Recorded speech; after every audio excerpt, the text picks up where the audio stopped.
You watch others effortlessly connect with people while you struggle to build meaningful relationships that last beyond surface-level conversations. Every networking event, every team meeting, every social gathering leaves you feeling like you're on the outside looking in, while others seem to naturally draw people toward them and create lasting bonds. I am Dale Carnegie, and I spent my life studying human nature and teaching millions of people the art of winning friends and influencing people through genuine connection. What I discovered about building relationships will transform how you connect with others, giving you the ability to win friends not through manipulation, but through authentic understanding and genuine interest in their lives. The same principles that helped me teach over 15 million people to build better relationships can work for anyone willing to put aside their ego and truly focus on others.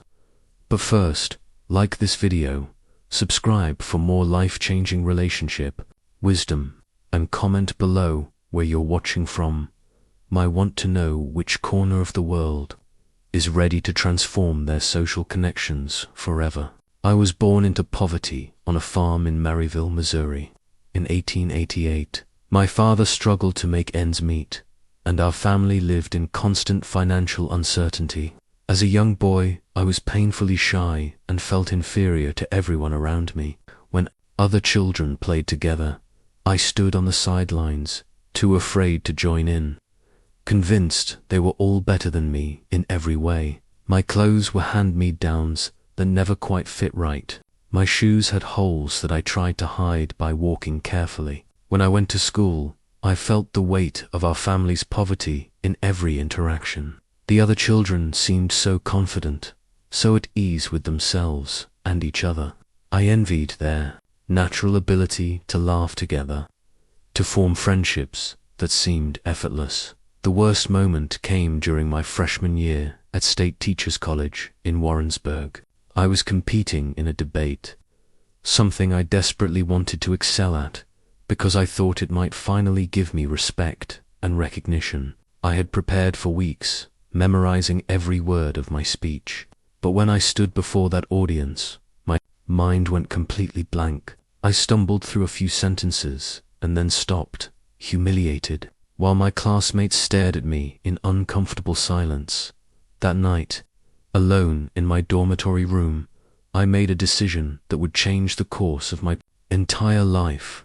I realized that my shyness and social awkwardness weren't character flaws I was born with. They were skills I simply hadn't learned yet. I began to study other people obsessively. I watched how the popular students interacted, how they made others laugh, how they seemed to make everyone around them feel comfortable and included. I started keeping notes about human behavior. I observed that the students everyone gravitated toward weren't necessarily the smartest or the most attractive.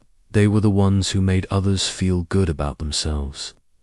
They asked questions about other people's interests. They listened when others spoke. They remembered details from previous conversations and followed up on them. This revelation hit me like lightning. Successful relationships weren't about being impressive, they were about being interested. The people everyone wanted to be around weren't trying to prove how wonderful they were. They were genuinely curious about others and skilled at making them feel valued and heard. I began experimenting with these observations in my daily interactions. Instead of worrying about what clever thing I could say next, I started asking genuine questions about my classmates' lives, their dreams, their concerns. Instead of trying to impress people with my knowledge, I began asking for their opinions and advice. The transformation was immediate and dramatic. Within months, I went from being the shy, awkward farm boy to someone people actively sought out for conversation. I wasn't suddenly more intelligent or charming in the traditional sense, but I had learned something far more powerful: how to make others feel important and understood.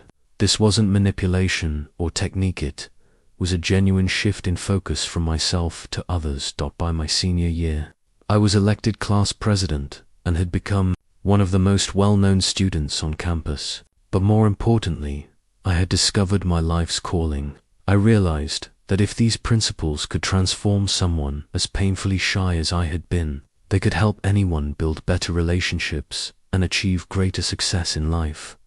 After graduation, I moved to New York City with nothing but determination and these hard-won insights about human nature.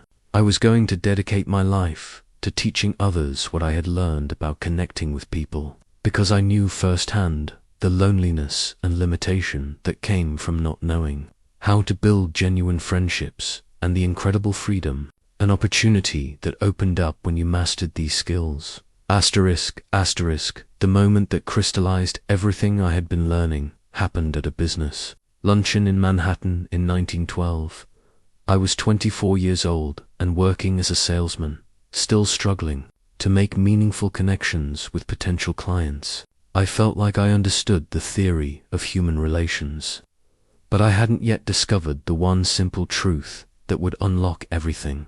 I was seated next to a distinguished gentleman named Mr. Adamson, the president of a large manufacturing company. For the first 20 minutes of our meal, I did what I thought was the right thing. I told him about my background, my ambitions, my ideas about business. I was articulate and well prepared, but I could see his eyes glazing over. He was polite but clearly uninterested, checking his watch and looking around the room. Then something made me stop talking and ask him a question. Mr. Adamson, I'm curious about your business. How did you get started in manufacturing? His entire demeanor changed instantly. His posture straightened, his eyes lit up, and he leaned forward with genuine enthusiasm. For the next hour, he told me the fascinating story of how he had built his company from nothing, the challenges he had overcome, the innovations he was most proud of. I barely said another word, but I listened with complete attention. I asked follow-up questions about the details that seemed to matter most to him. When he mentioned a particular breakthrough his company had achieved, I asked him to explain how they had accomplished it. When he talked about his employees, I asked what he looked for when hiring people. Every question I asked seemed to energize him further. By the end of our conversation, Mr. Adamson was treating me like an old friend. He insisted on giving me his personal card and invited me to visit his factory the following week. As we were leaving, he pulled me aside and said, "Young man, you're one of the most interesting people I've met in years. I hope we can continue our conversation soon." The irony wasn't lost on me. He found me interesting precisely because I had been interested in him. I had discovered the fundamental secret of human connection. People are infinitely more interested in themselves and their own problems than they are in you and your problems. This isn't selfishness. It's simply human nature. We all live inside our own experiences, our own concerns, our own dreams and fears. That evening, I went back to my small apartment and reflected on what had happened. I realized that most people approach relationships backwards. They try to get others interested in them instead of becoming genuinely interested in others. They focus on making a good impression instead of making the other person feel impressed with themselves. I began testing this principle everywhere with fellow salesmen, with potential clients, with strangers at social gatherings. The results were consistent and remarkable. When I showed genuine curiosity about people's work, their families, their interests, their opinions, they invariably responded with warmth and openness. Conversations that might have lasted 5 minutes stretched into hours. Business relationships that had been formal and distant became personal and collaborative. The key word was genuine. I quickly learned that superficial interest or manipulative questioning backfired. People have an intuitive sense for authenticity. But when I truly wanted to understand their world, when I was honestly curious about their experiences and perspectives, they could sense that sincerity and responded accordingly. This discovery changed everything for me, both personally and professionally. I stopped worrying about being clever or impressive. and started focusing on being curious and attentive. I stopped preparing elaborate presentations about myself and started preparing thoughtful questions about others. I stopped trying to prove how much I knew and started discovering how much I could learn from every person I met. Within 6 months of that luncheon with Mr. Adamson, my sales performance had improved dramatically, not because I had become better at selling, but because I had become better at connecting. People bought from me because they trusted me, and they trusted me because I had taken a genuine interest in their needs and concerns, rather than just pushing my own agenda. Asterisk, asterisk, after years of observing human interactions and teaching thousands of people, I identified the 3 deadly sins that destroy potential friendships before they can even begin. These mistakes are so common that most people make them unconsciously, wondering why their relationships remain shallow and their social circles stay small.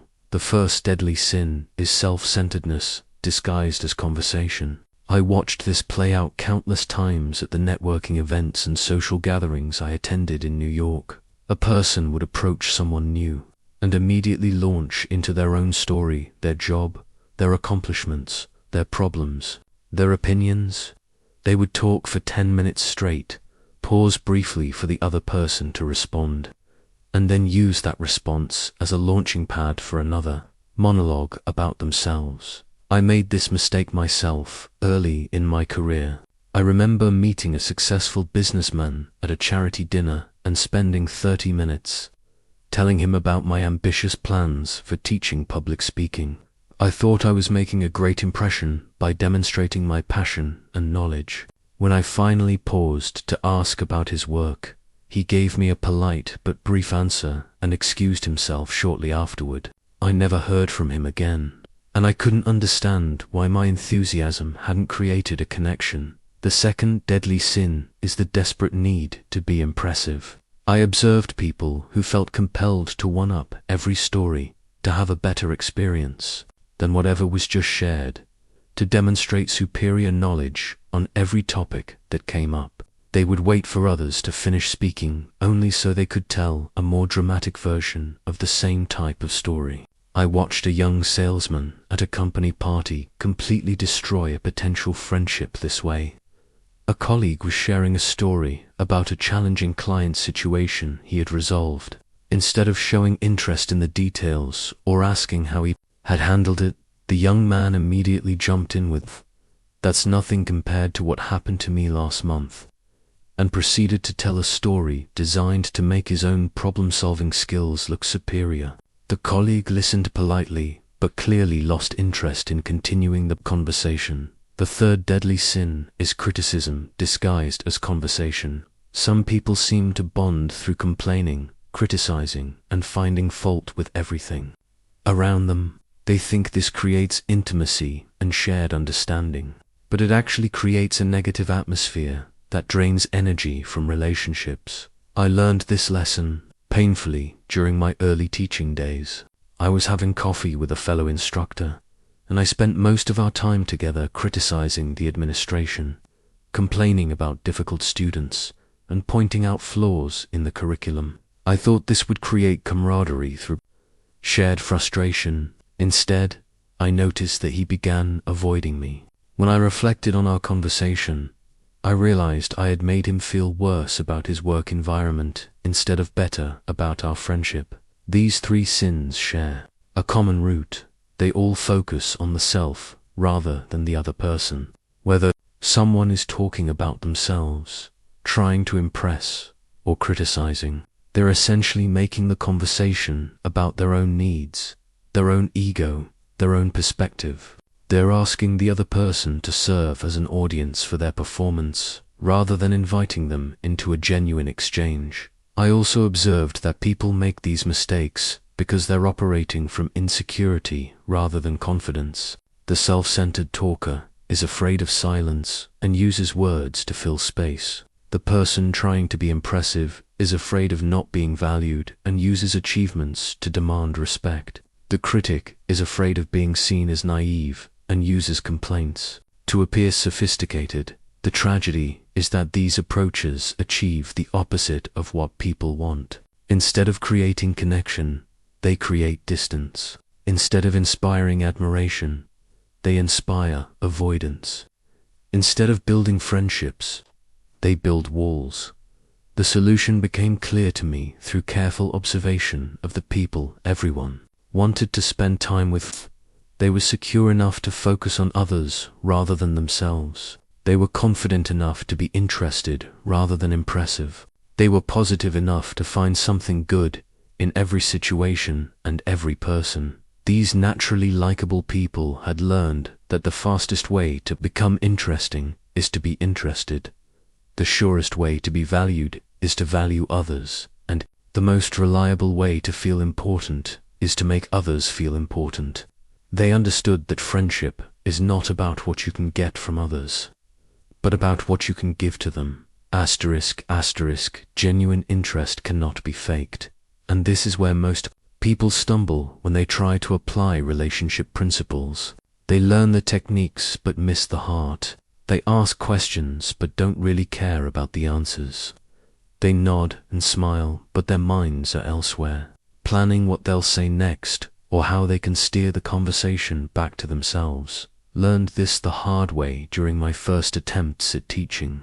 I had a student named Robert who was a traveling salesman struggling with client relationships. I taught him to ask questions about his clients' businesses, but his sales didn't improve. When I accompanied him on a few calls, I discovered the problem immediately. He was asking the right questions, but his interest was purely tactical. He wanted information he could use to make sales, not because he genuinely cared about his clients' challenges and successes. The difference was obvious to everyone, including his potential customers. His questions felt like an interrogation rather than a conversation. People answered briefly and kept their guard up. Compare this to another student, Margaret, who worked in the same industry. When she asked about a client's business challenges, you could see her genuine concern and curiosity. She leaned forward, asked follow-up questions, and often forgot about making the sale entirely because she became so absorbed in understanding their situation. Her sales doubled within 3 months. The secret to genuine interest is shifting your mindset from what can I get from this person to what can I learn from this person. Every human being has had experiences you haven't had, faced challenges you haven't faced, developed insights you haven't developed. Every person you meet knows something you don't know, has seen something you haven't seen, has overcome something you haven't overcome. I developed a personal practice that transformed my ability to connect with anyone. Before every significant conversation, I would remind myself, this person has lived a completely different life from mine. They have struggled with things I've never struggled with and achieved things I've never achieved. I'm about to learn something valuable if I pay attention. This simple mental shift changed everything about how I approached people. The questions that unlock people's hearts are not about gathering information. They're about understanding experiences. Instead of asking, "What do you do?" I learned to ask, "How did you get started in that field?" Instead of asking, "Do you have children?" I would ask, "What's the most rewarding part of being a parent?" Instead of asking about facts, I asked about feelings, motivations, and experiences. I discovered that people are desperate to share what matters most to them, but they rarely get the opportunity because most conversations stay on the surface. When you ask someone about their work, they'll give you their job title and company name. But when you ask how they chose that career path, what they find most challenging about it, or what they're most proud of in their work, you've invited them to share something meaningful. One of my most memorable examples happened during a train journey from New York to Chicago. I was seated next to a man who seemed completely ordinary, middle-aged, quiet, unremarkable in every way. Instead of reading my book, I decided to practice genuine interest. I asked him about his travels, what brought him to Chicago, and what kind of work he did. What unfolded over the next 3 hours was extraordinary. He was a watch repairman who had developed an innovative technique for fixing complicated timepieces. As he talked about his craft, his entire personality transformed. His eyes lit up as he described the intricate mechanisms he worked with, the satisfaction of bringing a broken watch back to life, the almost meditative quality of his detailed work. By the end of our conversation, I was genuinely fascinated by his expertise and grateful for the insights he had shared about patience, precision, and craftsmanship. More importantly, he had shared stories about his family, his dreams for retirement, his concerns about his aging parents. We exchanged addresses and maintained a correspondence for years. A 3-hour train ride had created a genuine friendship because I had approached him with authentic curiosity rather than polite small talk. Here's my 90-day challenge for developing genuine interest. Choose one person each day to really get to know, not for any agenda or purpose other than understanding their world better. Ask them about something they care about, their work, their family, their hobbies, their dreams. Listen not just to their words, but to their emotions. Notice what makes them light up, what concerns them, what they're proud of. Keep a journal of what you learn. Not facts about people, but insights into human nature, motivation, and experience. You'll discover that every person has a fascinating story if you're interested enough to uncover it. You'll find that people respond to genuine curiosity with warmth, openness, and gratitude. Most importantly, you'll develop the foundation skill that makes all other relationship principles possible, the ability to focus completely on someone other than yourself.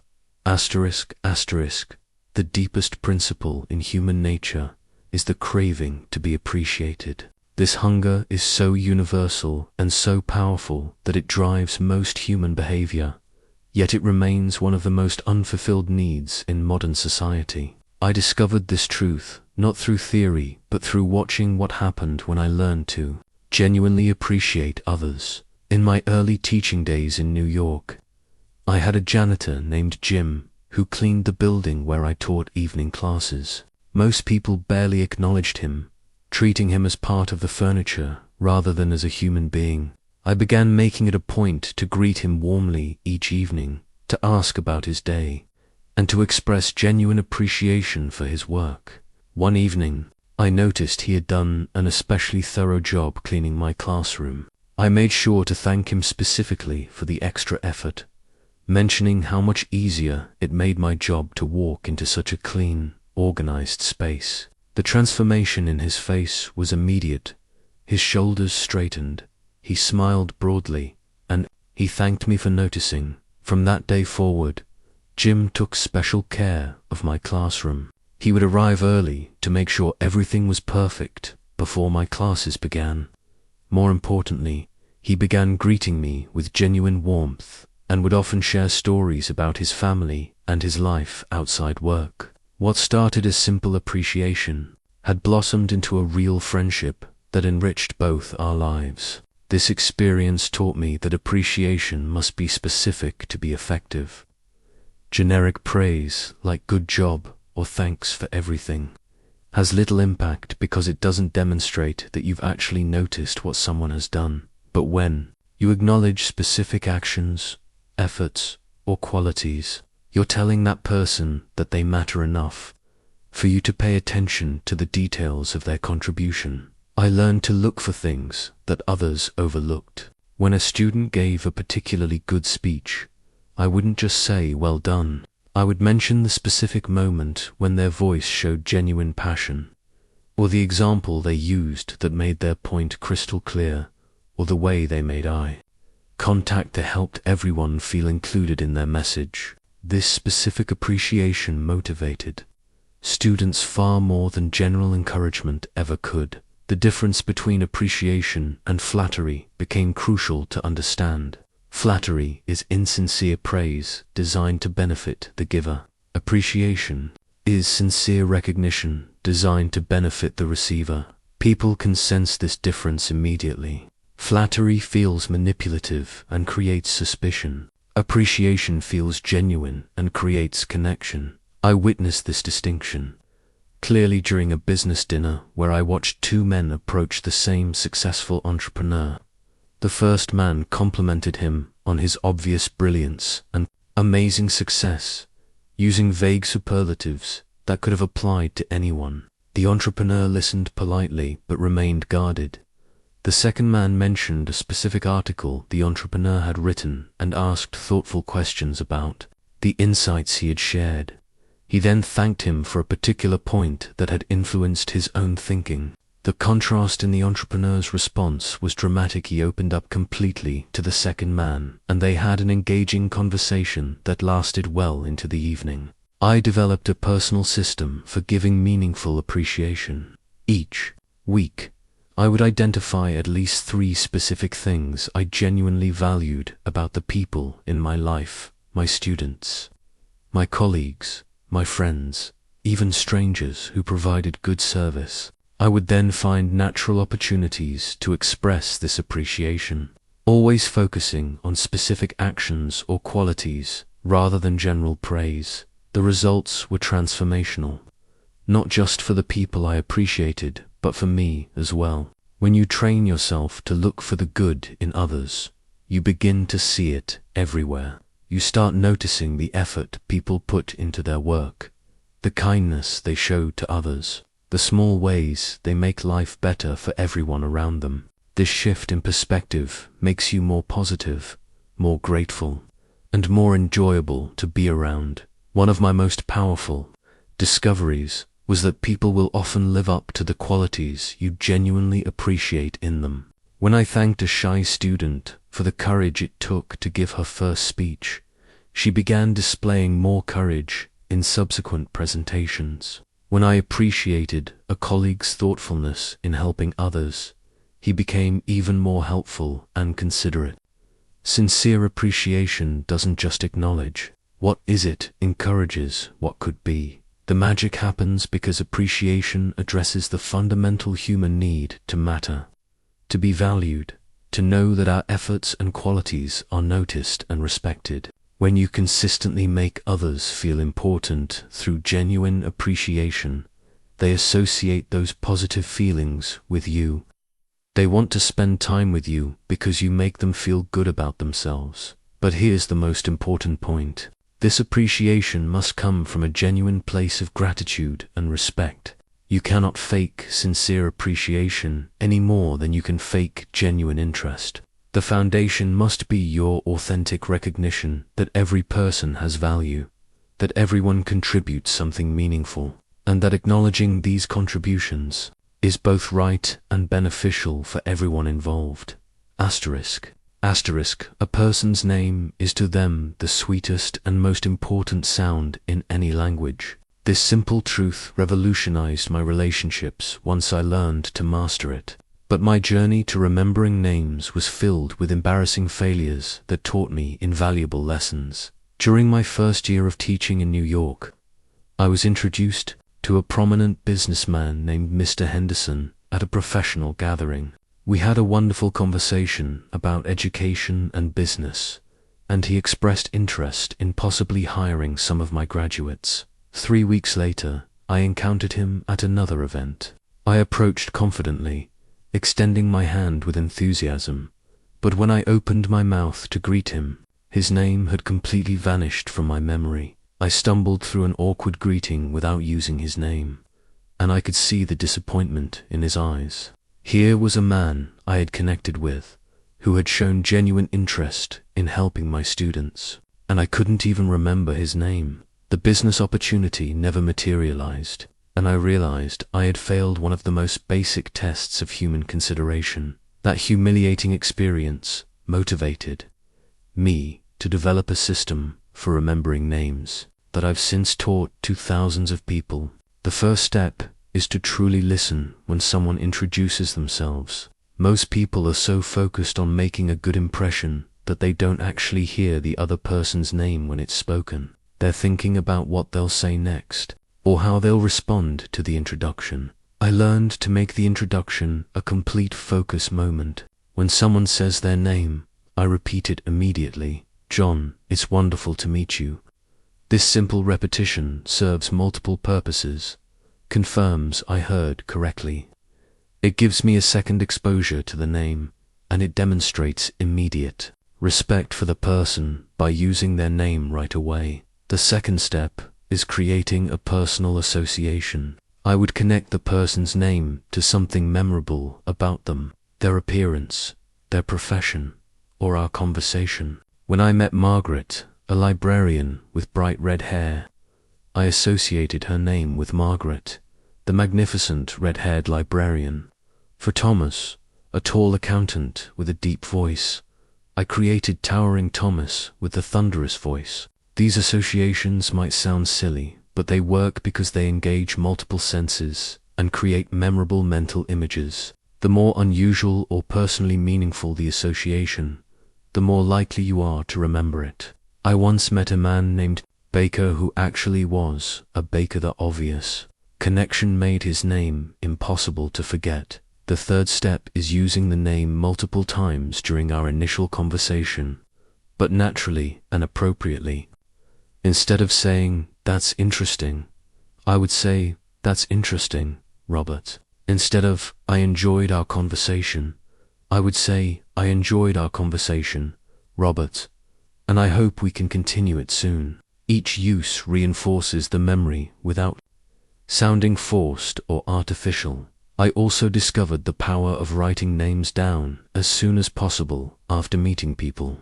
I would carry a small notebook and, during breaks in conversations or immediately after events, I would write down the names of people I had met along with brief notes about our conversation. This combination of auditory, visual, and kinesthetic memory made names much more likely to stick. The impact of remembering names was immediate and dramatic.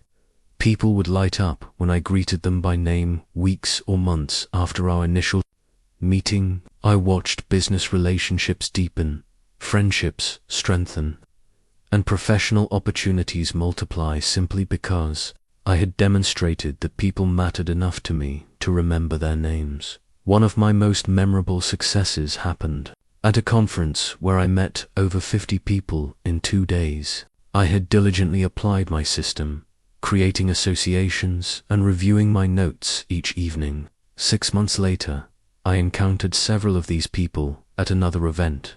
When I greeted each one by name, remembering details of our previous conversations, the effect was powerful. They introduced me to their colleagues as someone who was genuinely interested in people. And those introductions led to speaking opportunities and business relationships that lasted for years. The technique works because remembering someone's name communicates several important messages: that they made an impression on you, that you value them enough to make the mental effort to remember them, and that you see them as an individual rather than just another face in the crowd. In our increasingly impersonal world, this kind of personal attention stands out dramatically. For my 90-day practice routine, I recommend this. Commit to learning and remembering the names of at least 3 new people each week. Use each person's name at least 3 times during your initial conversation. Write their names down with brief notes about them within an hour of meeting them. Review these notes regularly, and when you encounter these people again, greet them by name and reference something specific from your previous conversation. You'll be amazed at how this simple practice transforms your relationships. People will remember you as someone special, someone who cares enough to remember them personally. In a world where most people are forgettable because they forget others, remembering names makes you unforgettable. Asterisk, asterisk. The day I discovered I talked too much was one of the most valuable lessons of my life.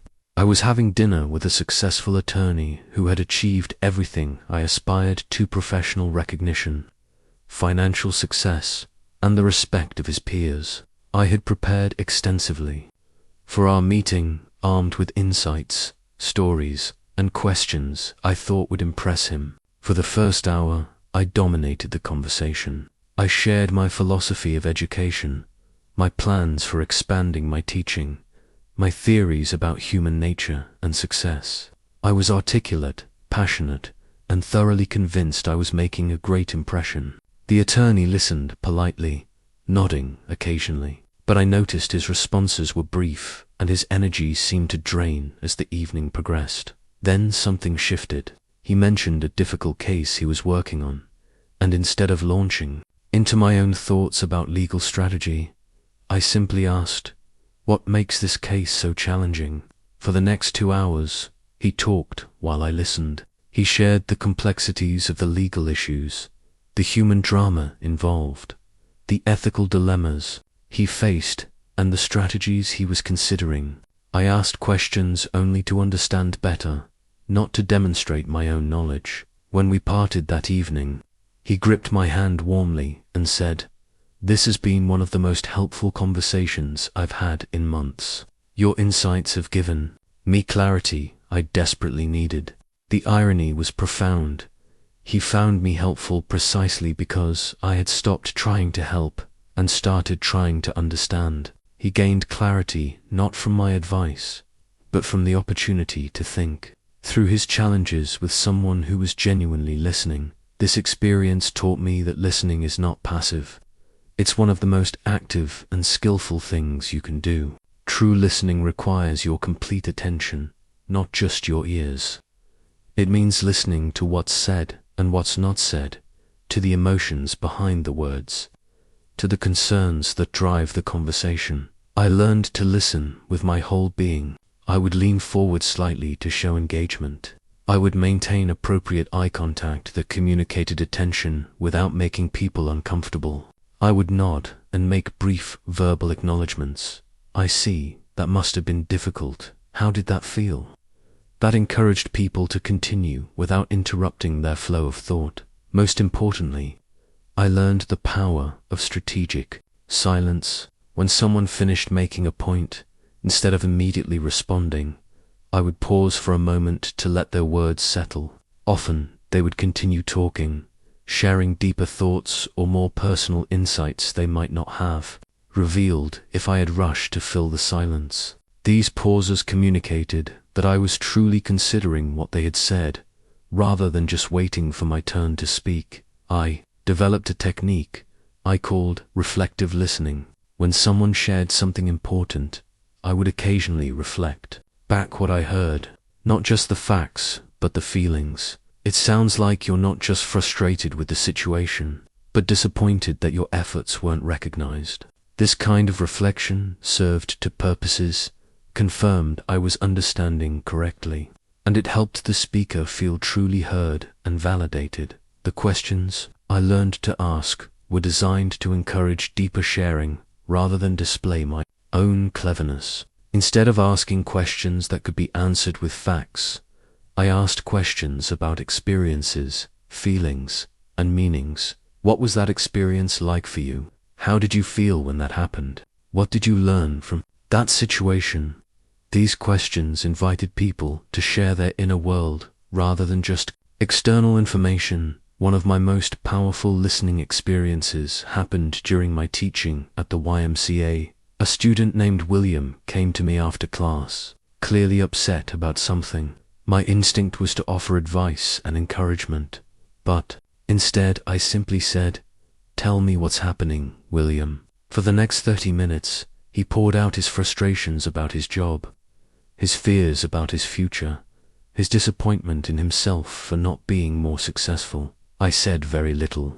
During this conversation, I asked a few clarifying questions and made some encouraging sounds, but mostly I just listened with complete attention. When he finished talking, William looked at me with gratitude and said, "Thank you for helping me work through this. I feel so much better now." I had helped him simply by giving him the gift of being heard. This experience illuminated why listening is so powerful. Most people rarely have the opportunity to be completely heard. In most conversations, people are waiting for their turn to talk, preparing their response, or making judgments about what's being said. True listening is so rare that when people encounter it, they're profoundly grateful. Great listening also builds trust faster than any other relationship skill. When people feel heard and understood, they naturally want to share more. They begin to reveal their real concerns, their genuine hopes, their authentic selves. This creates the foundation for deep, meaningful relationships that go far beyond surface-level acquaintance. My formula for transformative listening is simple, but requires practice. Give your complete attention. Ask questions to understand rather than to impress. Reflect back what you hear to confirm understanding, and be comfortable with silence that allows deeper thoughts to emerge. When you master this art, you'll discover that people will seek you out, trust you with their most important concerns, and value your presence in their lives, not because of what you say, but because of how well you listen to what they say. The mistake that kills most conversations before they can develop into meaningful connections is talking about what interests you instead of what interests them. I learned this lesson through a painful experience early in my teaching career that I've never forgotten. I was invited to speak at a dinner party hosted by a wealthy businessman who was considering hiring me to teach public speaking to his employees. I was thrilled by the opportunity and prepared extensively, thinking about all the fascinating aspects of communication and human psychology I could share. I was convinced that demonstrating my expertise and passion would win him over. Throughout the evening, I dominated conversations with stories about famous speakers I had studied, theories about effective communication, and insights about human nature. I thought I was being engaging and impressive. The other guests listened politely, but I noticed the conversations felt forced and the energy remained low. Then I overheard our host talking with genuine animation to another guest about his passion for collecting rare books. His whole demeanor changed as he described a first edition he had recently acquired, the thrill of finding it, the history behind it, and its place in his collection. His enthusiasm was infectious, and soon several people had gathered around to hear more about his collecting adventures. I realized I had been approaching the entire evening backwards. Instead of trying to interest others in what fascinated me, I should have been discovering what fascinated them. People don't care about your interests until they feel you care about theirs. The next day, I called the businessman and asked if I could visit his library. I spent 2 hours learning about rare book collecting from him, the detective work involved in finding valuable books, the satisfaction of preserving literary history, the community of collectors who shared his passion. I asked genuine questions about how he had started collecting, what made a book truly rare, and which acquisitions he was most proud of. By the end of our conversation, he was treating me like a trusted friend. He hired me not just to teach his employees, but became one of my strongest advocates, referring numerous clients to me over the years. The relationship succeeded because I had shown genuine interest in what mattered to him before asking him to be interested in what mattered to me. This experience taught me to research people's interests beforehand whenever possible. Before important meetings or social events, I would try to learn something about the backgrounds, hobbies, and passions of the people I expected to meet. This wasn't stalking or manipulation. It was preparation that allowed me to have more meaningful conversations by starting with topics that mattered to them. I learned to listen for clues about what excited people. When someone mentioned their work, their family, their hobbies, or their concerns, I would file away those interests and return to them later in the conversation. If someone mentioned they had recently traveled, I would ask about their favorite parts of the trip. If they mentioned their children, I would ask about their ages and interests. If they mentioned a challenge at work, I would ask how they were approaching it. The bridge technique became one of my most valuable skills, finding ways to connect their interests to broader topics or to my own experiences without hijacking the conversation. If someone was passionate about gardening, I might share how teaching public speaking was similar to nurturing growth in people. But then I would quickly return the focus to their gardening experiences and insights. I discovered that even mundane topics could become exciting when approached from someone else's angle. A conversation about accounting could become fascinating when I learned how the person used numbers to tell stories about business success.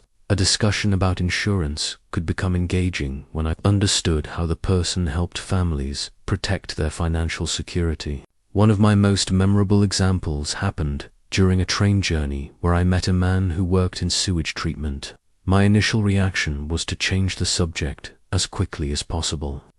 But instead I asked him about his work with genuine curiosity. What I discovered was a public health hero who took pride in protecting communities from disease, solving complex engineering problems, and contributing to environmental protection. His passion and expertise made what could have been an unpleasant topic into one of the most interesting conversations of my journey. The key is making their interests the center of attention rather than using them as launching pads for your own stories. When someone shares their enthusiasm for something, resist the urge to say, "That reminds me of when I ... Instead, ask follow-up questions that keep them talking about their experience.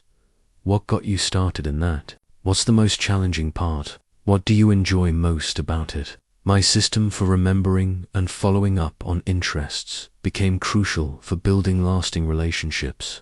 I would keep notes about the things that mattered to people there.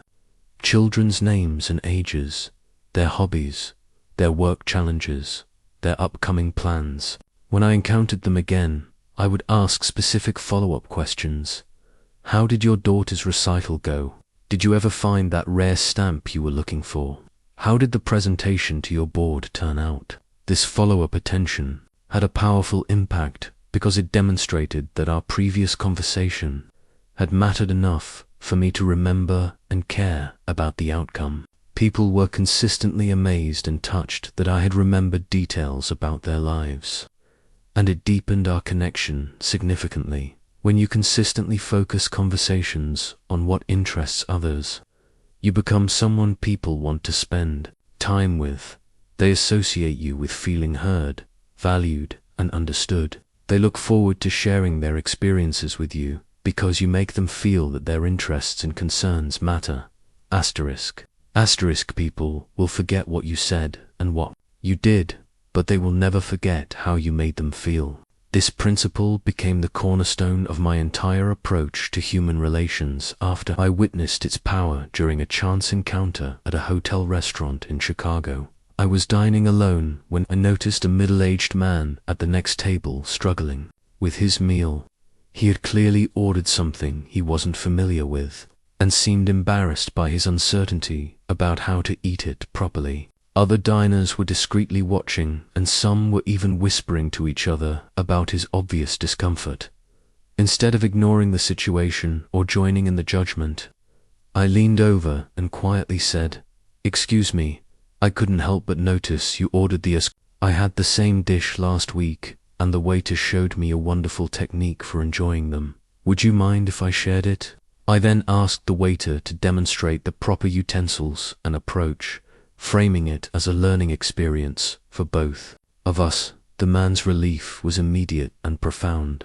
What could have been a humiliating experience became an opportunity for him to feel sophisticated and adventurous. We ended up having dinner together, and he told me it was one of the most pleasant evenings he'd had in months. He felt like a winner instead of a fool, confident instead of embarrassed, included instead of ridiculed. This experience taught me that making others feel like winners isn't about false praise or empty flattery. It's about creating situations where their dignity is preserved and their best qualities can shine.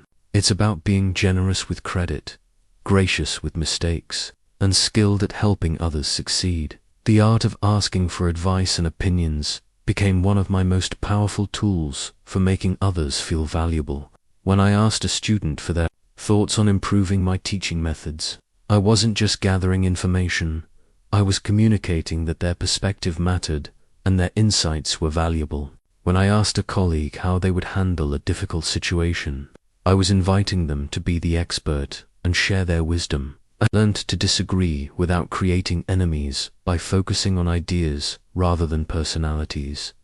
Instead of saying, "You're wrong about that," I would say, "I see it differently," or "That's an interesting perspective. Here's another way to look at it." This approach preserved their dignity while allowing for productive discussion. I never made people wrong. I simply offered alternative viewpoints for consideration. My technique for making others the hero of every story became particularly powerful in group settings. When recounting successes or positive outcomes, I would emphasize other people's contributions rather than my own role. If a student gave an excellent speech, I would tell others about their preparation, their courage, and their natural ability rather than taking credit for coaching them.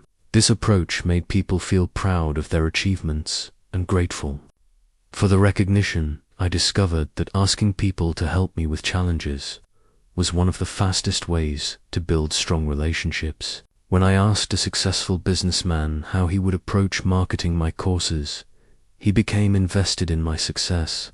When I asked a skilled teacher for advice about handling difficult students, she became a mentor and advocate. People feel important when their expertise is valued and their help is requested. The compound effect of consistent validation became clear as I watched relationships deepen over time.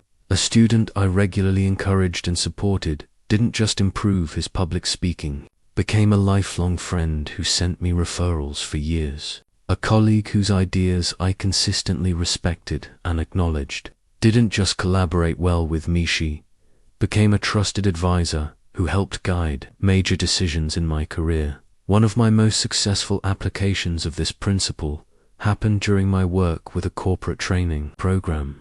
The company president was skeptical about public speaking training and seemed resistant to the entire initiative. Instead of trying to convince him of the program's value, I asked him to share his observations about what made some of his employees more effective communicators than others. As he talked, I listened carefully and took notes on his insights. I then incorporated his ideas into the curriculum and regularly referenced his contributions when teaching the program. By the end of the training, he felt like a co-creator of the program's success rather than a reluctant participant. He not only continued the training but expanded it to other departments and became one of my strongest advocates. The key to authentic validation is finding genuine qualities too. Appreciate rather than manufacturing false praise. Every person has strengths, insights, and positive qualities if you look for them carefully. Every person has overcome challenges, learned valuable lessons, and developed useful skills through their life experiences. When you train yourself to notice and acknowledge these real qualities, your validation feels sincere because it is sincere. I learned to validate effort as much as results. When a shy student attempted a difficult speech but struggled with delivery, I would praise the courage it took to try rather than criticizing the imperfect performance. When a colleague proposed an idea that wasn't practical but showed creative thinking, I would acknowledge the innovation while discussing implementation challenges. Making others feel like winners also means protecting their reputation in public. While addressing problems privately, I never corrected students' mistakes in front of their classmates, but I would offer suggestions for improvement during individual conversations. I never criticized colleagues during meetings, but I would share concerns during private discussions. This approach preserved their dignity while still addressing important issues. The most powerful discovery was that when you consistently make others feel like winners, they want you to win too. They become invested in your success, advocate for your ideas, and support your goals because you have made them feel valued and successful. This creates a positive cycle where everyone benefits from the relationship and everyone feels good about their involvement. ****, the most expensive argument of my career cost me a friendship that had taken years to build and a business opportunity that would have changed my life. I learned that day that you can't win an argument, because if you lose, you lose, and if you win, you still lose because you've made the other person feel diminished and resentful. The argument happened during a dinner party where I was discussing public speaking with a successful lawyer named Charles. When he made what I considered an inaccurate statement about the principles of effective communication, I couldn't resist correcting him. I cited experts, quoted research, and systematically demolished his position with logic and evidence. I was brilliant, articulate, and completely right. I was also completely wrong about what mattered. Charles listened to my devastating rebuttal in increasingly uncomfortable silence. When I finished my masterful performance, he simply said, "Well, perhaps you're right," and excused himself from the conversation. I had won the argument, but lost his respect, his friendship, and his interest in hiring me to train his firm's attorneys. My need to be right had cost me far more than being wrong ever could have. That painful lesson taught me that winning an argument means losing a friend. Even when you prove your point conclusively, you make the other person feel foolish, embarrassed, and resentful. They may concede publicly, but privately they will remember how you made them feel, and they will avoid situations where they might be humiliated again. I developed a 3-step system for handling disagreements that preserved relationships, while still addressing important issues. The first step is to resist the immediate urge to correct or contradict. When someone says something I believe is wrong, I pause and ask myself, is this worth damaging our relationship? Will correcting this mistake accomplish anything positive? Am I trying to help them or trying to prove how smart I am? The second step is to find something I can agree with. Before addressing areas of difference, even if I disagree with someone's conclusion, I can often agree with their concern, their intention, or part of their reasoning. I might say, "You're absolutely right that this is an important issue that deserves careful consideration. I've been thinking about it too, and have come to a somewhat different conclusion." This approach acknowledges their intelligence while introducing an alternative perspective. The third step is to present my viewpoint as additional information, rather than as a correction. Instead of saying "you're wrong about that," I learned to say, "Here's another way to look at it," or "I've had a different experience with this issue." This approach invites discussion rather than triggering defensiveness. I discovered the power of asking questions instead of making statements when I disagreed with someone. If a student made an error during a presentation, instead of correcting them directly, I would ask, "What do you think about this alternative approach?" Or "How do you think the audience might respond to this perspective?" This allowed them to discover the problem and correct it themselves, preserving their dignity while achieving the same educational goal. One of my most successful applications of these principles happened during a heated discussion about educational methods at a faculty meeting. A colleague was advocating for an approach I believed was harmful to students. Instead of attacking his proposal directly, I asked a series of thoughtful questions. What do you think students would learn from this approach? How might it affect their confidence? What would happen if a student struggled with this method? My questions led him to recognize the problems with his own proposal. By the end of the discussion, he had talked himself out of his original position and suggested a modified approach that addressed the concerns my questions had raised. He felt smart and considerate rather than wrong and foolish, and our professional relationship remained strong. I learned that people are much more likely to change their minds when they don't feel like they're losing face. If you can help someone discover a different perspective through their own thinking process, they'll embrace it as their own insight rather than resenting it as your criticism. This requires patience and skill, but it's far more effective than direct confrontation. The diplomatic phrases that preserve relationships became essential tools in my vocabulary. Instead of "you're wrong," I would say, "I wonder if we might look at this differently." Instead of "that's a terrible idea," I would say, What do you think about this alternative? Instead of, you don't understand, I would say, perhaps I haven't explained this clearly. These phrases accomplish the same communicative goals as direct disagreement, but they preserve the other person's dignity and keep the conversation collaborative rather than adversarial. They invite exploration rather than triggering defense, and they maintain the focus on solving problems rather than winning points. I also discovered that timing matters enormously when addressing disagreements. People are much more open to different perspectives when they're calm and relaxed than when they're emotional or stressed. I learned to postpone difficult conversations until both parties were in the right mindset to have a productive discussion. The most important insight was that most arguments aren't really about the facts being disputed. They're about ego, respect, and the need to feel valued.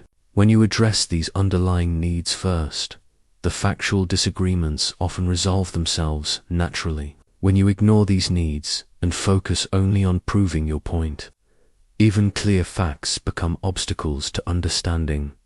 The wrong way. I initially handled criticism, nearly destroyed my teaching career before it truly began. When a prominent businessman criticized my methods after attending one of my early courses, my defensive reaction turned a manageable situation into a public relations disaster that taught me invaluable lessons about transforming complaints into opportunities. The criticism came after I had taught a course to executives at a large corporation. One participant, Mr. Davidson, approached me afterward with obvious frustration. He felt the course hadn't addressed his specific needs, and that some of my examples were irrelevant to his industry. Instead of listening to understand his concerns, I immediately became defensive, explaining why his criticism was unfounded and why my methods were proven effective. My defensive response escalated the situation. Mr. Davidson became more adamant in his criticism. I became more insistent in my justification, and what should have been a constructive conversation turned into an argument that ended with him storming out. Worse, he shared his negative experience with other business leaders, and I lost several potential contracts as a result. That painful experience taught me that criticism is often a gift disguised as an attack. People who take the time to complain usually care enough about the relationship or situation to want improvement. They're giving you valuable information about how your actions are being perceived and received, even if they're delivering that information in an emotional or difficult way. I developed a formula that transformed complaints into opportunities for strengthening relationships. The first step is to listen completely without defending, explaining, or justifying. This requires tremendous self-control, because our natural instinct is to protect our ego by proving the criticism wrong. But defensive reactions immediately escalate conflict and shut down communication. The second step is to thank the person for their feedback, regardless of how it was delivered. I learned to say things like, "I appreciate you taking the time to share this with me," or "Thank you for being honest about your concerns." This response often catches people off guard because they expect defensiveness, and it immediately reduces the emotional temperature of the conversation. The third step is to ask questions to understand their perspective more completely. Instead of explaining why they're wrong, I learned to ask, "Can you help me understand what specifically disappointed you? Or what would have made this experience better for you?" These questions demonstrate that I value their opinion and want to use their feedback constructively. The fourth step is to find something legitimate in their complaint. Even if the overall criticism seems unfair, there's almost always some grain of truth in criticism, some way the situation could have been handled better, some valid concern buried in their frustration. Acknowledging this truth shows that you're listening thoughtfully rather than just waiting for them to finish talking. One of my most successful applications of this approach happened when a student's parent complained angrily that my course was a waste of money because her son was still shy after completing the program.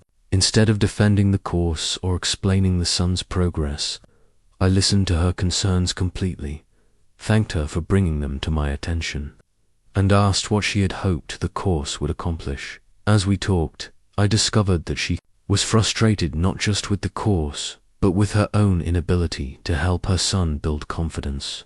She felt guilty and helpless, and criticizing my course was partly a way to redirect her own self-criticism. Once I understood this deeper concern, I was able to offer additional support and resources.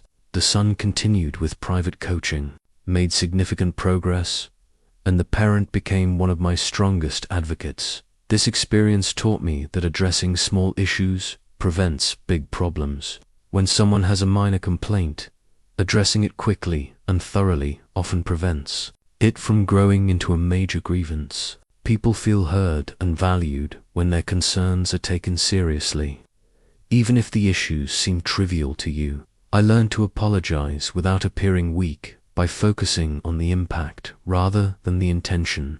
I would say, "I'm sorry this didn't meet your expectations," rather than "I'm sorry you feel that way." The first acknowledges that something went wrong. The second suggests their feelings are the problem. Taking responsibility for outcomes, even when your intentions were good, shows maturity and builds trust. My technique for finding the grain of truth in harsh feedback became one of my most valuable skills. Even when criticism seemed completely unfair, I would look for any element that might be valid. If someone said my entire course was worthless, I might acknowledge that certain sections could have been more relevant to their specific situation. This partial agreement often diffused their anger and opened the door to productive conversation. I also discovered the power of asking for specific suggestions for improvement. When someone complained about my teaching methods, I would ask, "What would you recommend I do differently?" This question transforms them from a critic into a consultant, and often reveals practical solutions to real problems. The most important insight was that how you handle criticism reveals your character more clearly than how you handle praise. People watch how you respond when challenged, frustrated, or attacked. When you handle criticism gracefully, you demonstrate confidence, maturity, and genuine concern for improvement. This builds respect and trust that extends far beyond the specific situation being discussed. Asterisk. The day my pride nearly cost me everything was the day I learned that being wrong first can be more powerful than being right. I had made a significant error in scheduling that double-booked an important corporate training session with another commitment. Instead of admitting my mistake immediately, I tried to find ways to blame external circumstances and protect my reputation. The corporate executive who had hired me discovered the scheduling conflict when he tried to confirm details for the training. My initial response was to suggest that there had been a miscommunication about the dates, to imply that his assistant might have given me incorrect information, and to focus on finding solutions rather than acknowledging responsibility. I thought I was being professional by focusing on moving forward rather than dwelling on blame, but my evasive approach backfired spectacularly. The executive became increasingly suspicious of my explanations, more frustrated with my apparent lack of accountability, and less trusting of my professionalism. What should have been a minor scheduling issue escalated into a major credibility problem that threatened not just this contract but my reputation in the business community. Finally, recognizing that my defensive approach was making everything worse, I called him back and said simply, "I need to apologize. I made an error in my scheduling that created this conflict. This is entirely my fault, and I take full responsibility. Here's how I plan to fix it." The change in his response was immediate and dramatic. His anger dissolved, his respect for my integrity increased, and he became willing to work with me to find a solution. That experience taught me that admitting mistakes quickly and completely disarms opposition and often transforms adversaries into allies. When you acknowledge your errors before others have to point them out, you demonstrate integrity maturity, and confidence. You also control the narrative by framing the mistake in context, rather than allowing others to interpret it for you. I learned that vulnerability creates deeper connections than perfection ever could.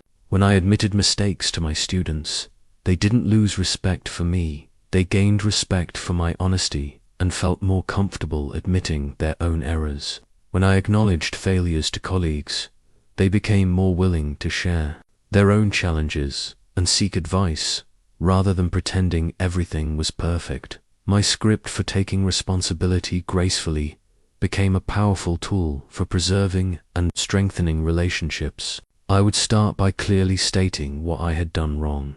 I made an error in judgment then I would acknowledge the impact. I understand this created problems for you because ... Next, I would take full responsibility. This was my mistake, and I take complete responsibility for it. Finally, I would outline my plan for fixing the problem. Here's what I'm going to do to correct this situation. This approach accomplishes several important things simultaneously. It demonstrates that you understand what went wrong, that you care about how your mistake affected others, that you're willing to be accountable for your actions, and that you're focused on solving problems rather than protecting your ego. People respond to this level of accountability with respect and trust, rather than criticism and blame. One of my most memorable applications of this principle happened when I completely misread the needs of a corporate audience and delivered a presentation that was inappropriate for their situation. Instead of making excuses about insufficient information or unclear expectations, I stopped the presentation midway and said, "I owe you an apology. I misjudged what would be most valuable for this group, and I want to start over with content that better serves your needs." The audience appreciated my honesty so much that they became more engaged and participative than they had been before my admission. The corrected presentation was highly successful, and the company hired me for additional training, specifically because they trusted my integrity and my commitment to serving their needs rather than protecting my reputation. I discovered that admitting mistakes actually increases your credibility rather than diminishing it, because it demonstrates that you have high standards for yourself and that you're committed to truth over self. People trust leaders who acknowledge their errors more than they trust leaders who seem perfect, because perfection feels false while accountability feels real. The magnetic effect of genuine humility became clear as I watched how people responded to authentic admissions of error. Students felt safer taking risks in their learning because they knew mistakes would be met with understanding rather than judgment. Colleagues felt more comfortable collaborating because they knew problems would be addressed honestly rather than covered up. Clients felt more confident in my services because they knew I was committed to continuous improvement rather than defending past decisions. I learned to distinguish between healthy accountability and destructive self-criticism. Taking responsibility for mistakes is powerful.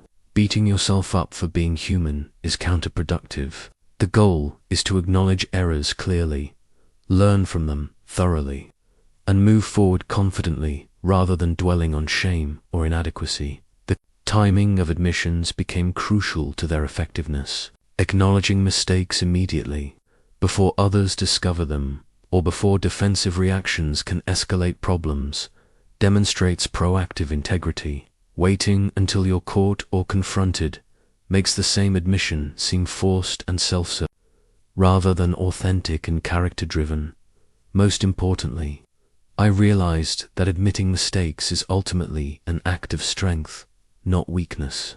It takes confidence to acknowledge imperfection, courage to face criticism, and wisdom to prioritize relationships over reputation. When you consistently demonstrate these qualities, people want to be associated with you because they know you're someone they can trust, someone who will handle problems honestly, and someone who values integrity over image. Asterisk. The leadership lesson that changed my relationships forever came from watching a master teacher handle a difficult student situation. Instead of commanding compliance, she asked a simple question that transformed rebellion into cooperation and taught me that questions preserve dignity while orders destroy it. I was observing an advanced public speaking class where a student named Robert consistently arrived late, disrupted discussions, and seemed determined to challenge every instruction. The previous week, another instructor had tried addressing this behavior with direct commands. You need to arrive on time. Stop interrupting others. Follow the exercises as designed. Robert's response was to become even more disruptive, and eventually to stop attending altogether. When the master teacher took over the class, she handled Robert's first interruption differently. Instead of telling him to stop talking, she asked, "Robert, what do you think would help everyone get the most out of these discussions?" Instead of ordering him to participate properly, she asked, "How do you think we could structure these exercises to be most valuable for you?" Instead of criticizing his attitude, she asked, "What has been your experience with public speaking training in the past?" The transformation was remarkable.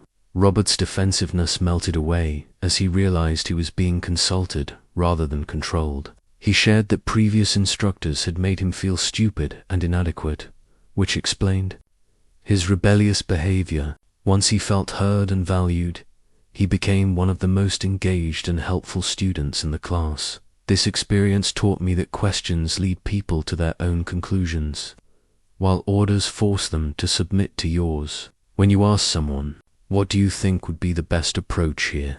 they become a collaborator in solving the problem. When you tell them, "Here's what you need to do," they become a subordinate who may comply reluctantly or resist entirely. I began applying this principle in all my interactions, transforming commands into consultations. Instead of telling a student, "You need to speak louder," I would ask, "What do you think the people in the back row need in order to hear you clearly?" Instead of ordering, "Don't read from your notes so much," I would ask, "How do you think the audience responds when a speaker makes eye contact versus when they read from their notes?" These questions led students to discover the principles for themselves, which made them far more likely to apply them willingly and remember them permanently. People resist being told what to do, but they embrace insights they've reached through their own thinking process. My technique for leading people to their own conclusions became one of my most powerful teaching tools. I would ask a series of thoughtful questions that guided students toward discovering important principles. What did you notice about the speakers who held your attention versus those who lost it? When you're listening to someone, what makes you feel engaged versus bored? What differences do you observe between confident speakers and nervous ones? This Socratic method worked because it honored people's intelligence while helping them learn. Instead of positioning myself as the expert dispensing wisdom to ignorant students, I positioned myself as a guide helping them discover what they already knew intuitively. This approach made learning collaborative rather than authoritarian and made students feel smart rather than inadequate. I discovered that suggestions work better than commands because they preserve the other person's sense of choice and control. Instead of saying, "You must practice your speech every day," I would say, "What do you think would happen if you practiced your speech once daily for the next week?" Instead of demanding, "Don't use filler words," I would suggest, "How do you think your message would sound if you replaced those ums with brief pauses?" The language of influence became increasingly important to master. Phrases like, "What do you think about?" "How would you handle ...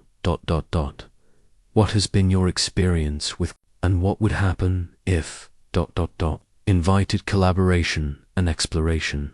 These phrases made people feel consulted rather than controlled, respected rather than managed, intelligent rather than inadequate. One of my most successful applications happened when working with a corporate executive who was resistant to public speaking training. Instead of telling him why the training was necessary, I asked him about his career goals, what he thought distinguished successful leaders, and how he believed communication skills affected professional advancement. Through this questioning process, he convinced himself that improving his speaking skills was crucial for his success. By the end of our conversation, he was eager to begin the training program, not because I had persuaded him, but because he had persuaded himself through the thinking process my questions had initiated. This self-persuasion was far more powerful and lasting than any argument I could have made. I learned that questions also provide valuable information about people's motivations, concerns, and perspectives that you can't get through direct commands. When you ask someone, "What's your biggest concern about this approach?" you learn what obstacles you need to address. When you ask, "What would success look like to you?" you understand what outcomes they're hoping to achieve. The diplomatic approach became essential for maintaining relationships while still achieving necessary outcomes. Instead of saying, "You're doing this wrong," I would ask, "What do you think might work better?"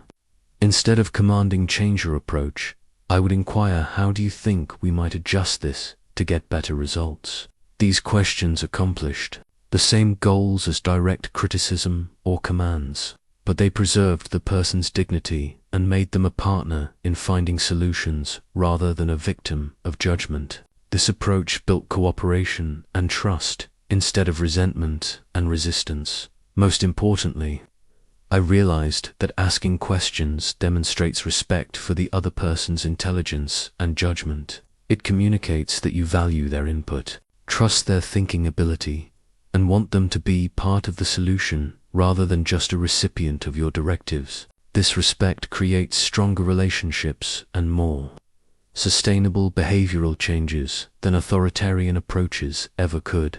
The relationship I almost destroyed with public correction taught me one of the most important lessons about human dignity and the devastating cost of making others look foolish in front of their peers. Even when you're absolutely right, humiliating someone publicly can damage relationships beyond repair. The incident happened during a faculty meeting where a colleague made a factual error about enrollment statistics while presenting his department's report. The numbers he cited were significantly wrong, and his error was leading the discussion in an unproductive direction. I knew the correct figures and felt obligated to set the record straight for the good of the meeting. I raised my hand and politely, but clearly corrected his mistake, providing the accurate statistics and explaining where his numbers had gone wrong. I was factual, professional, and completely justified in my correction. I was also completely insensitive to the impact my public correction would have on his reputation and self-esteem. The colleague's face flushed red as he realized his error had been exposed in front of the entire faculty. He stumbled through an embarrassed acknowledgement of the mistake and seemed to shrink into his chair for the rest of the meeting. Other faculty members looked uncomfortable, and the productive energy of the discussion never recovered. More seriously, my relationship with this colleague was permanently damaged. Despite my attempts to repair things afterward with private apologies and explanations, he remained distant and professional, but never warm or collaborative again. I had been right about the facts, but wrong about the method, and the cost was a working relationship that had taken years to build. That painful experience taught me that protecting someone's dignity is more important than being right, especially in public settings. People need to feel respected and competent in front of their peers, and when you damage that fundamental need, you create resentment that can last for years. I developed a system for correcting mistakes without creating enemies. When someone made an error in a group setting, I would make a note to speak with them privately afterward rather than correcting them publicly. During our private conversation, I would present the correct information as additional perspective, rather than as a correction of their mistake. I might say something like, "I've been thinking about the numbers we discussed in the meeting, and I wanted to share some additional data I had that might be helpful for your next presentation." This approach allowed them to discover and correct their own error without feeling humiliated or diminished. My technique for private feedback and public praise became essential for maintaining positive relationships while still addressing important issues. If someone needed constructive criticism, I would have that conversation one-on-one where they could ask questions, express concerns, and maintain their dignity. But if someone deserved recognition or had done good work, I would acknowledge it publicly where others could witness their success. This approach created a safe environment where people felt supported rather than threatened. They knew that mistakes would be handled with discretion and that successes would be celebrated openly. This balance made people more willing to take risks, admit uncertainties, and seek help when needed, because they trusted that their dignity would be protected. The words that heal wounds while solving problems became crucial tools in my vocabulary. Instead of saying you made an error, I learned to say I have some additional information that might be helpful. Instead of you're wrong about this, I would say here's another perspective to consider. Instead of this approach won't work, I might say, what do you think about trying this variation? These diplomatic phrases addressed the same substantive issues as direct corrections, but they preserved the person's sense of competence and avoided triggering defensive reactions. They invited collaboration rather than creating confrontation, and made people feel like partners in problem solving rather than subjects of criticism. One of my most successful applications happened when a student gave a presentation that contained several significant errors in both content and delivery. Instead of pointing out these problems in front of the class, I asked to speak with her privately afterward.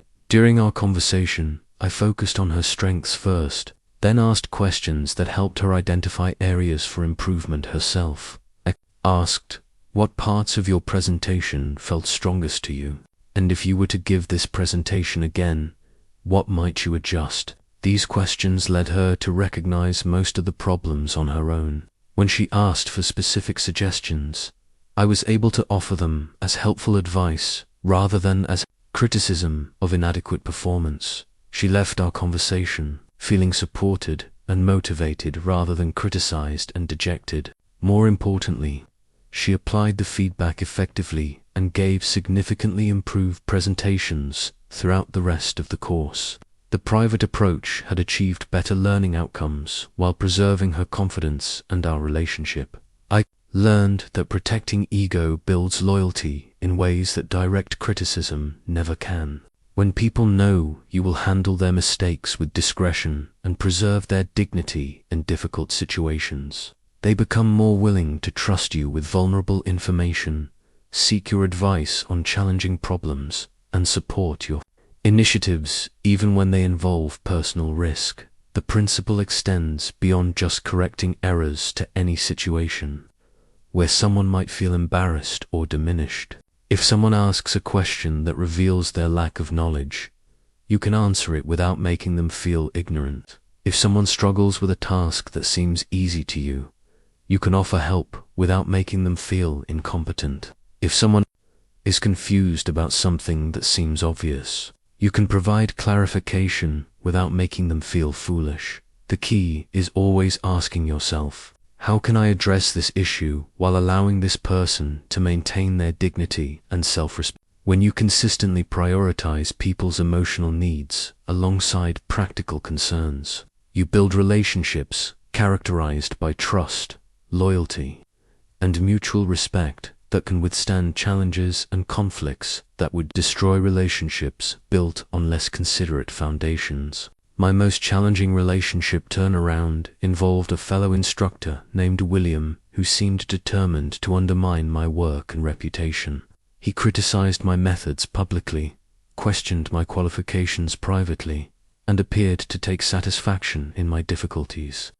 For months, I responded with defensive frustration, which only escalated our conflict and made the working environment increasingly toxic for everyone involved. The situation reached a crisis point when William openly challenged my teaching approach. During a staff meeting, suggesting that my methods were outdated and ineffective. My initial impulse was to defend myself vigorously and perhaps even attack his own teaching record. But something made me pause and consider a different approach entirely. Instead of responding defensively, I asked William if we could have a private conversation about his concerns. When we met, instead of arguing about my methods, I asked him to share his philosophy of education and his vision for effective teaching. For the first time, I listened to understand rather than to refute. What I discovered transformed my entire perspective on our conflict. William had years of experience in corporate training before joining our faculty, and he had developed innovative approaches that were genuinely valuable. His criticism of my methods wasn't motivated by personal animosity, was based on legitimate concerns about educational effectiveness. His apparent attacks were actually attempts to improve our overall program quality. More importantly, I learned that William felt his experience and insights were being ignored by the administration, and he was frustrated by what he perceived as resistance to new ideas. My success and recognition had made him feel even more marginalized and unvalued. His criticism of me was partly an expression of his own professional frustration and desire for recognition. Once I understood his perspective, I could respond to his underlying needs rather than just his surface behavior. I began asking for his advice on specific teaching challenges, incorporating some of his suggestions into my own methods, and publicly acknowledging his expertise during staff meetings. Instead of viewing him as an enemy to defeat, I began seeing him as a colleague with valuable insights to offer. The transformation was gradual but profound. As William felt heard and valued, his criticism became more constructive and collaborative. He began offering suggestions privately before raising concerns publicly. Eventually, we developed a partnership where we co-taught several courses, combining his corporate experience with my theoretical knowledge to create programs that were more effective than either of us could have developed alone. This experience taught me the three-step process for mending broken connections that I've since used successfully dozens of times. The first step is to stop defending and start listening. Most conflicts escalate because both parties are focused on being understood rather than understanding. When you shift your attention entirely to comprehending the other person's perspective, you often discover that their behavior makes perfect sense from their point of view. The second step is to find the legitimate concern or valid point buried in their criticism or hostility. Even when someone's approach is wrong, their underlying concern is often reasonable. William's methods of expressing his frustration were counterproductive, but his desire to improve our educational programs was completely valid and valuable. The third step is to address their underlying needs rather than just their surface behavior.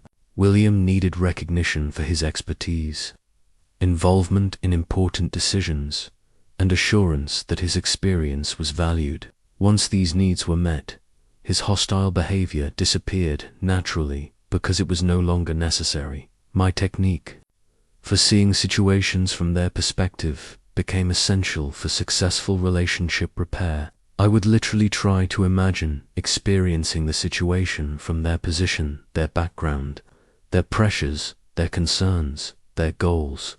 What seemed like unreasonable behavior often became completely understandable when viewed from their vantage point. I learned to find common ground with anyone by looking for shared values, mutual concerns, or compatible goals, even when our methods or perspectives differed dramatically. William and I both wanted students to succeed, both cared about educational quality, and both took pride in effective teaching. These commonalities provided a foundation for rebuilding our relationship despite our methodological differences. One of my most rewarding applications of these principles happened with a business owner who had initially been hostile toward my services after a competitor had criticized my approach. Instead of trying to prove the competitor wrong or defend my methods, I asked the business owner about his specific needs and concerns. I listened carefully to his goals for his employees and his previous disappointing experiences with training programs. By the end of our conversation, I had developed a genuine understanding of his skepticism and a clear picture of what success would look like from his perspective. I was able to design a program that addressed his specific concerns and incorporated elements that previous trainers had neglected. He became not just a satisfied client, but an enthusiastic advocate who referred numerous other businesses to me. The most important insight was that understanding doesn't require agreement. I didn't have to accept William's criticism as valid to understand why he was making it. I didn't have to adopt his methods to appreciate his expertise. I could acknowledge his perspective as legitimate from his viewpoint, while maintaining my own convictions about effective teaching. This distinction allowed me to reduce his defensiveness without compromising my own integrity. When people feel understood, they become much more open to understanding your perspective in return. The relationship shifts from adversarial to collaborative, from competitive to cooperative, from hostile to helpful. The ripple effect of these relationship transformations extended far beyond the immediate situation.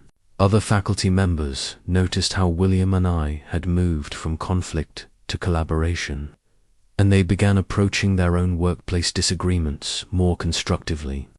Students benefited from our combined expertise and positive working relationship. The entire organizational culture became more supportive and less defensive. Why understanding doesn't require agreement became a crucial insight for maintaining my own integrity while building bridges with people who held different views. I could validate someone's feelings without accepting their conclusions, acknowledge their concerns without adopting their solutions, and respect their perspective without abandoning my own principles. This nuanced approach made relationship repair possible even in situations where fundamental differences remained. The systematic approach to mastering human relations requires consistent daily practice over time. Much like learning any other skill, after teaching thousands of people these principles, I've developed a specific 90-day program that transforms how people connect with others when followed diligently. This isn't theory, it's a practical roadmap based on what actually works. Week 1 to 2. Foundation building, genuine interest and active listening. Your first 2 weeks focus entirely on shifting from self-focus to other focus. Each day, choose 3 people to practice genuine interest with: colleagues, family members, store clerks, anyone you interact with. Ask each person one thoughtful question about their life, work, or interests. Then listen completely to their answer without planning your response. Practice the complete attention technique when someone is speaking to you. Give them your full focus.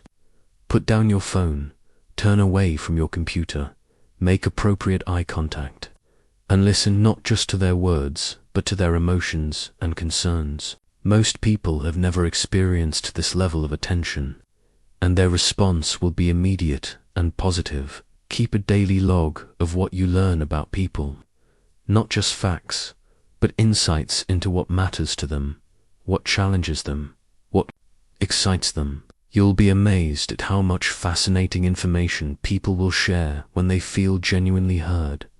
Week 3 to 4. Name mastery and appreciation. Add name memorization to your daily practice. When you meet someone new, repeat their name immediately. Create a personal association and use their name at least 3 times during your conversation. Write down their name and something about them as soon as possible after meeting them. Begin practicing specific appreciation. Each day, give at least 3 people genuine, specific praise for something they've done, achieved, or contributed. Focus on particular actions or qualities rather than general compliments. Notice how people's energy and attitude change when they receive this kind of recognition. Start a gratitude practice. specifically focused on other people. Each evening, write down 3 specific things you appreciated about people you interacted with that day. This trains your brain to notice the positive qualities and contributions of others, which makes you naturally more positive and appreciative in your interactions. Week 5 to 6.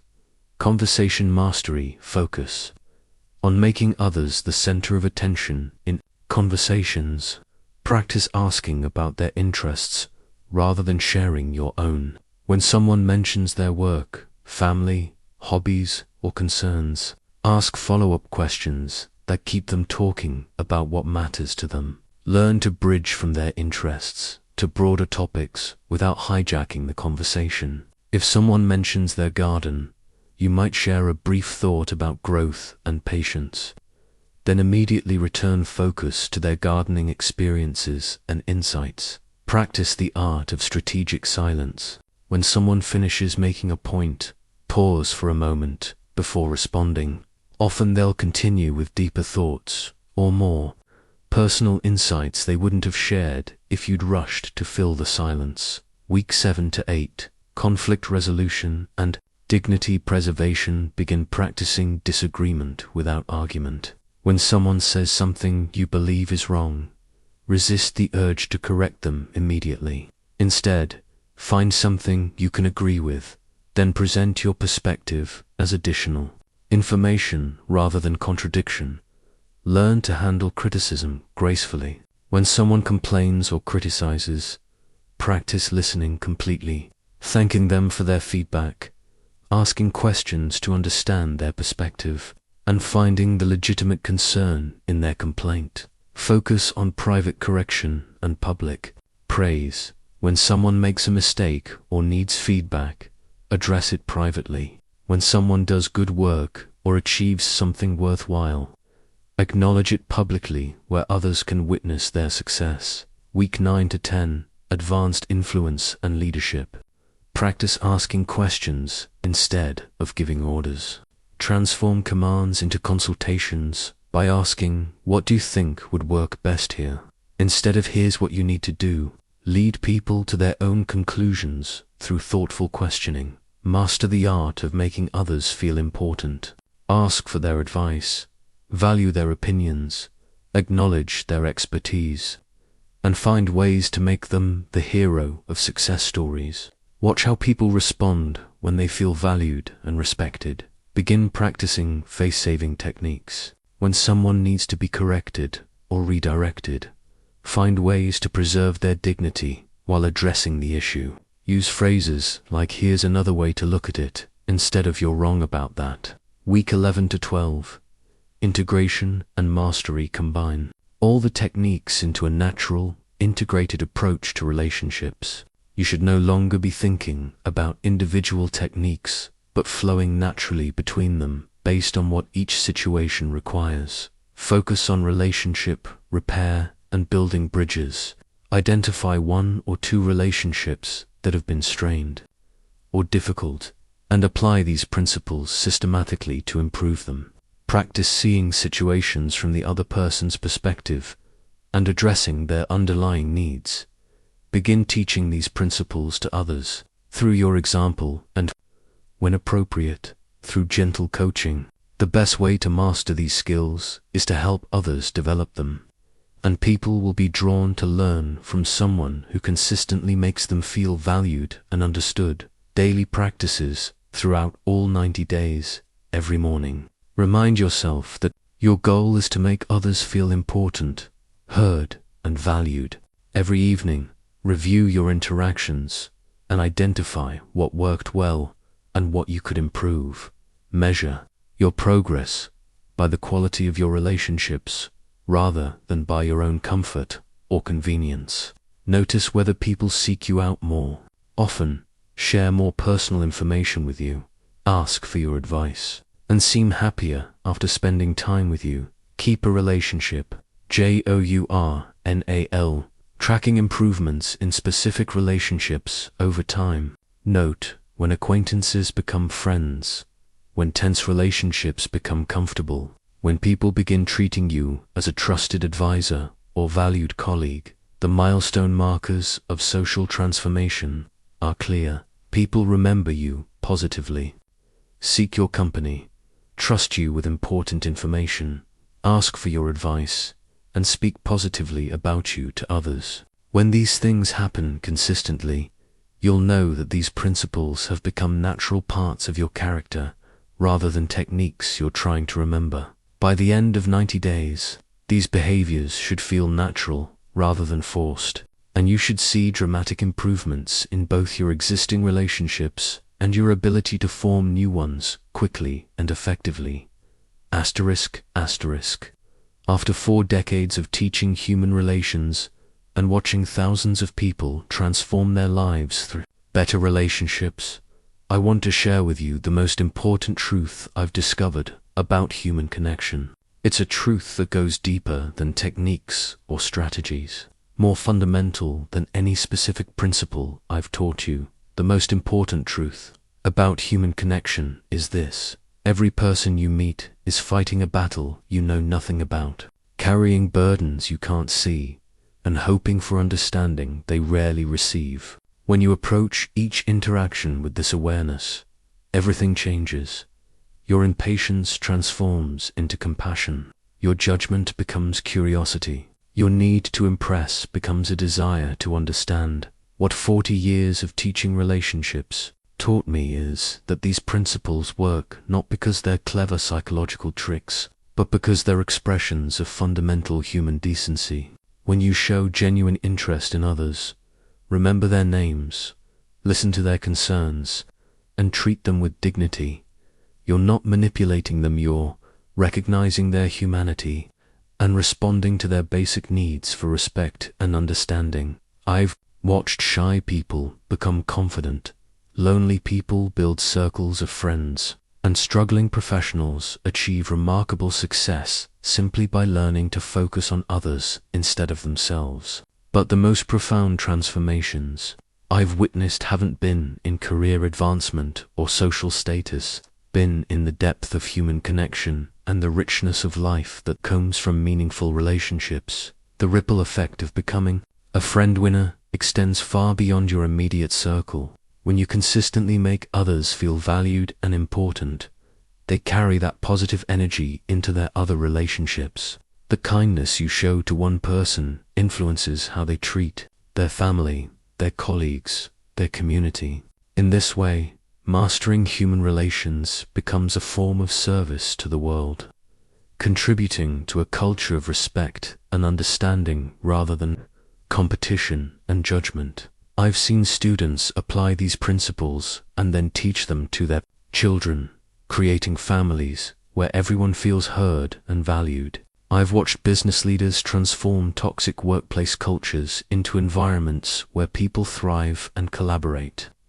I've observed community leaders use these skills to build bridges between divided groups and solve problems that seemed impossible to resolve. Your challenge for continued growth is to remember that these are not techniques to be used when convenient, they're principles to be lived consistently. The true test of your mastery comes not when you're trying to impress someone important, but when you're interacting with someone who can't help you advance your goals.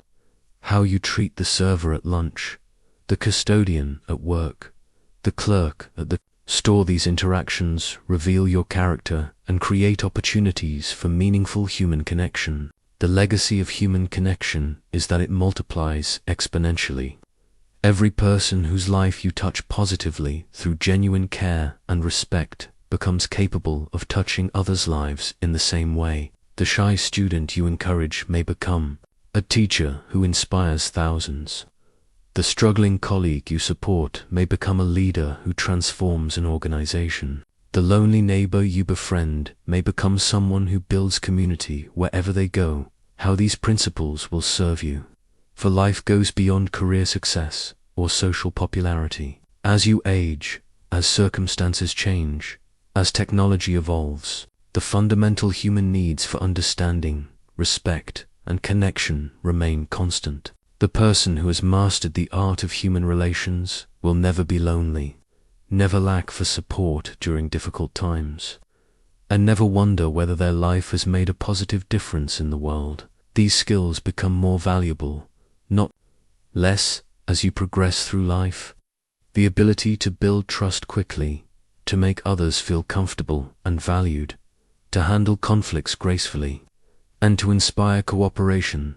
These capabilities will serve you in every stage of life and every role you play, whether you're a parent, a professional, a community member, or simply a human being sharing this world with others. These principles will enhance your effectiveness and enrich your experience. My final challenge for you is this: commit to living these principles not for what they can get you, but for what they can give others. Approach each person you meet with genuine curiosity about their world. Listen not to gather information you can use, but to understand experiences different from your own. Show appreciation not to motivate specific behaviors, but to acknowledge the good you see in others. Handle conflicts not to win arguments, but to preserve relationships and find solutions that honor everyone involved. When you consistently approach human relations with this spirit of service and genuine care, you discover something remarkable. The more you focus on making others feel important, the more important you become to them. The more you invest in others' success and happiness, the more your own life fills with meaningful relationships and genuine satisfaction. This is the ultimate secret of winning friends and influencing people. It's not about getting what you want from others, but about giving others what they need from you. When you master this fundamental shift from taking to giving, from impressing to serving, from competing to collaborating, you'll find that you've not just learned techniques for better relationships, you've discovered a way of living that makes every day richer and every interaction an opportunity to make the world a little better than you found it.